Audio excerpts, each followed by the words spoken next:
I just said to everyone, we're not the Beatles. It was to liberate us. Welcome to Watch Mojo, and today we're counting down our picks for the top 10 must-see movies about the Beatles. All you need is love.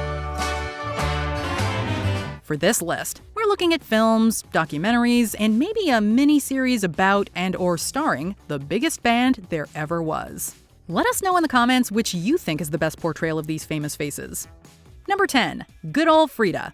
Big fans will already know the story of the Beatles' career by heart, but they may not know much about Frida Kelly, their longtime secretary. I was just a secretary then, and funny enough, I'm still a secretary now.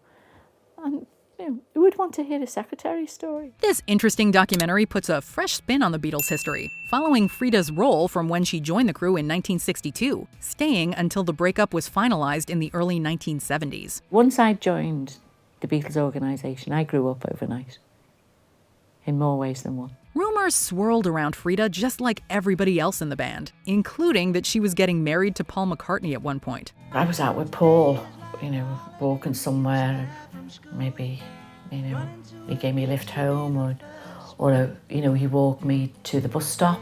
Somebody saw us, and then it was, I was marrying Paul. She was there through thick and thin, and it's clear from her charisma in the Talking Heads why she became so popular. Number 9, Magical Mystery Tour. Of all the movies the Beatles made themselves, Magical Mystery Tour performed the worst critically. But that doesn't mean it's not required viewing for any Beatles aficionado. The magical mystery tour is waiting to take you away. This one was made for TV alongside the soundtrack album of the same name, originally airing on the BBC in the UK, but getting a brief theatrical release in America some years later. It follows the band, of course, on a strange and surreal tour shot primarily in an abandoned British airbase. Where's the bus? The bus.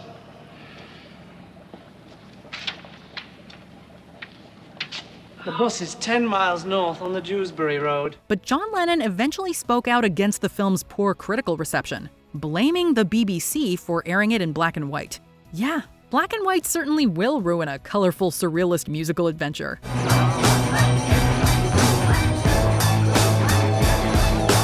Number 8, Help.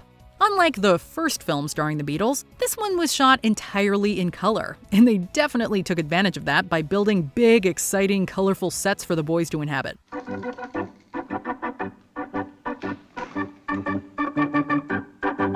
This time, Beatlemania is even more sinister, with an entire cult out to get Ringo. They're left with only each other for protection as they flee from the various people who are after them. From this moment, it is death to him who wears the ring. What? It didn't do as well as its predecessor, but it is a look at the Beatles just before their music began to evolve into the surrealism they became known for in the latter part of the decade. Help, I need somebody help, not just anybody help. Years on, and Help is more than just a gimmick. It still stands up as a classic. Number 7, Nowhere Boy. Aaron Taylor Johnson stars in this biopic of John Lennon's early life, which begins with his time at school as a teenager and ends when he, Paul McCartney, and George Harrison left for Hamburg in 1960. So this is George. He's a mate of mine. He should be in the group. He should be in bed. No, I've been to bed. Couldn't sleep. Though they were all equally talented, Lennon was really the core member at the beginning, who brought the others together through his previous band, the Quarrymen, which you will see in this movie. You've been picked to be in my band. A band, John? But I don't know how to play anything. Me neither. It's a skiffle band, you don't have to know. What's important is I've chosen you. But more than that, it's about Lennon's complex family, as he was raised by his Aunt Mimi and only reconnected with his mother Julia as a teenager.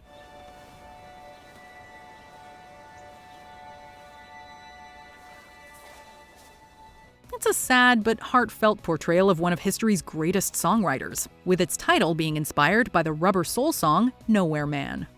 Number 6, George Harrison, Living in the Material World. Martin Scorsese is one of the greatest filmmakers of all time, so it's only fitting that it was he who examined one of the greatest musicians of all time in this documentary about George Harrison. We needed a good guitar player. Both John and I play a bit of guitar, but we couldn't really solo. We weren't that good. And I said, I know this guy.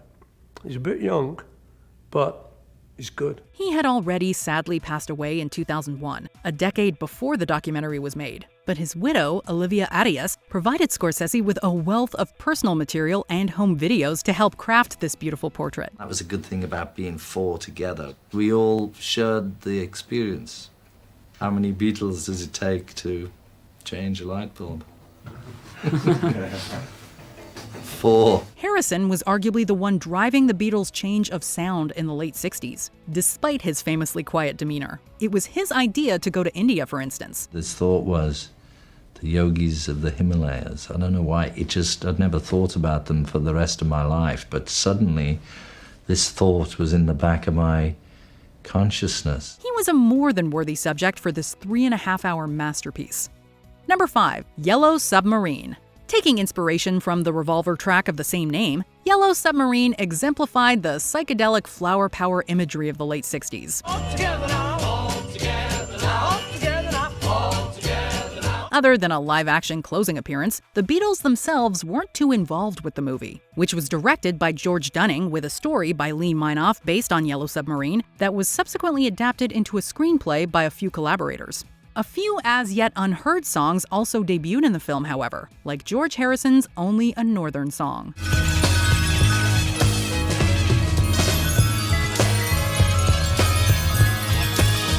Despite the fact that their cartoon counterparts were voiced by other people, the Beatles did like the musical comedy in the end, with Lennon even showing it to his son. Hey, would you believe me if I told you I was being followed by a yellow submarine?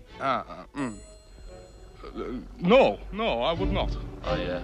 Doesn't think you would. It was certainly an Alice in Wonderland for the 20th century, and thankfully, the planned CGI remake was cancelled. Number 4, The Beatles, 8 Days a Week, The Touring Years.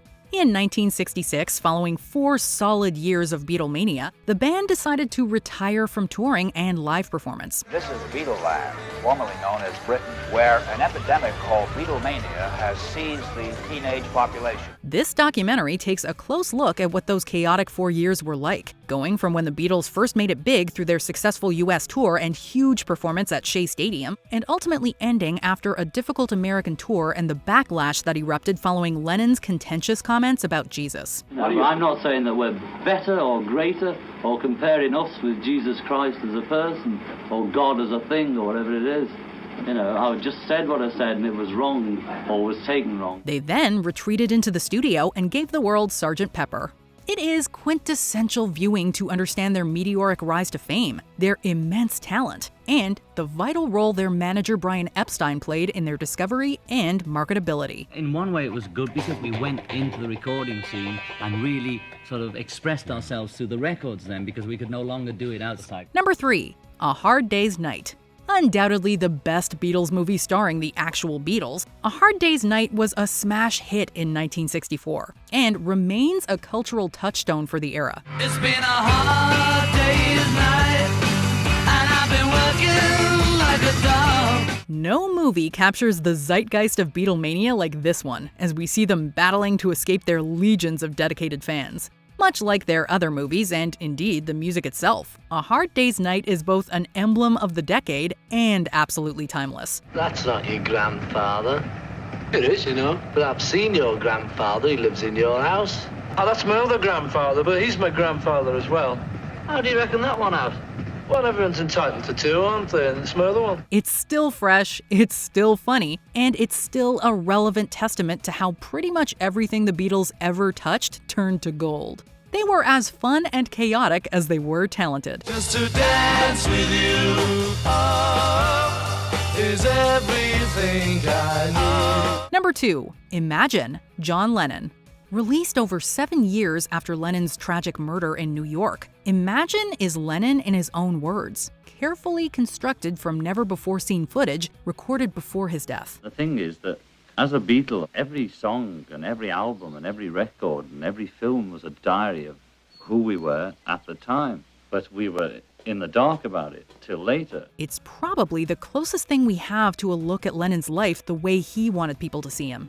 In fact, it was commissioned by his widow Yoko Ono, hence why the filmmakers were able to get such close access to Lennon's personal effects.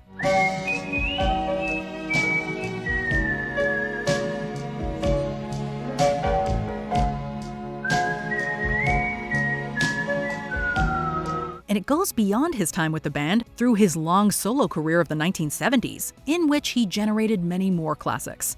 We see him compose his masterpieces, talk about his home life, put together his and Yoko's protests against the Vietnam War, and more. And what we virtually had was a 7-day press conference in bed.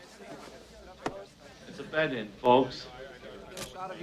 The first day they fought at the door to get in, thinking there was something, sexy going on, and they found two people talking about peace. Before we unveil our top pick, here are some honorable mentions. Yesterday.